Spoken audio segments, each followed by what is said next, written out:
तर बघू शकता आपलं पपईचं झाड. हे बघा, ह्या पपईच्या झाडाला काहीच पपया नाही आलेल्या, तर याच्यामध्ये एक खिळा ठोकावं लागेल तेव्हा याला पपया येतील. हे दुसरं छोटं झाड. तर बघू शकता आपल्या पपया, ही आपलं पपई पिकली आहे. तर मी आता हिला तोडून घेणार आहे. बघू शकता किती छान आहे. आणि सोबतच आपले आंब्याचे झाडं पण आहेत, जेणेकरून उन्हाळ्यात सावली भेटते झाडांना. त्यासाठी मी इथे पपया लावलेल्या आहेत. म्हणजे उन्हाळ्यात कसं पाणी कमी असतं त्याच्यामुळे, आणि खाल्लेल्याच कोया लावलेल्या आता. तर त्यालाच असे कलम पण केलेले आहेत केसर आंब्याचे. बघू शकता अशा पद्धतीने शेती करायची. जर तुम्हाला पण आंब्याचा बाग लावायचा असेल तर त्याच्यासोबतच एक एक पपईचं कलम पण लावून द्यायचं, म्हणजे जेणेकरून उन्हाळ्यात पाणी दिल्याच्यानंतर लवकर सुकत पण नाही आणि सावली पण राहते. आणि पपईचं झाड काय जास्त दिवस टिकत पण नाही. तर पाहू शकता इथं पण 2 पपयाला डोळे आलेत, हे बघू शकता.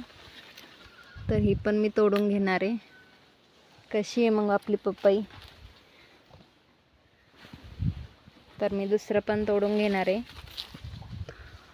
कारण दुसरं कोणी आलं का तेच तोडून खाणार, त्यापेक्षा आपणच तोडून घेऊया.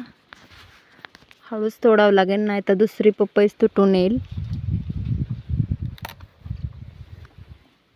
पाहू शकता कसे छान प्रकारे, आणि पिकल्यानंतरही मी तुम्हाला व्हिडिओ पोस्ट करेल.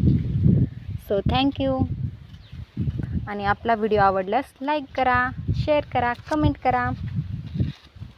तुमच्याकडे असे आंब्याचे झाडं असतील तर तुम्हीही असं सावली म्हणून सोबतच साईडला पपईचे झाडंही लावू शकता. तर मी एका पपईच्या झाडापासूनच म्हणजे सगळे झाडं तयार केलेले आहेत. बरेचसे आहेत, अजून मी तुम्हाला दाखवेनच. तर हे बघू शकता इथं झाड नव्हतं म्हणून मी छोटंसं लावलं आहे. पुन्हा तिथे पण लावले. असा घरामागे असा ओढा आहे, बघू शकता. तर सोबतच आपलं हे गवती चहा, फुलांचे रोपं पण आहेत, सदाफुली. म्हणजे उगलेलं झाड मी वाया जाऊन देत नाही, कुठंतरी लावायचं, जेणेकरून त्याला पण फुल येतं, त्याला पण जगायला भेटतं आणि आपल्यालाही बघायला भारी वाटतं.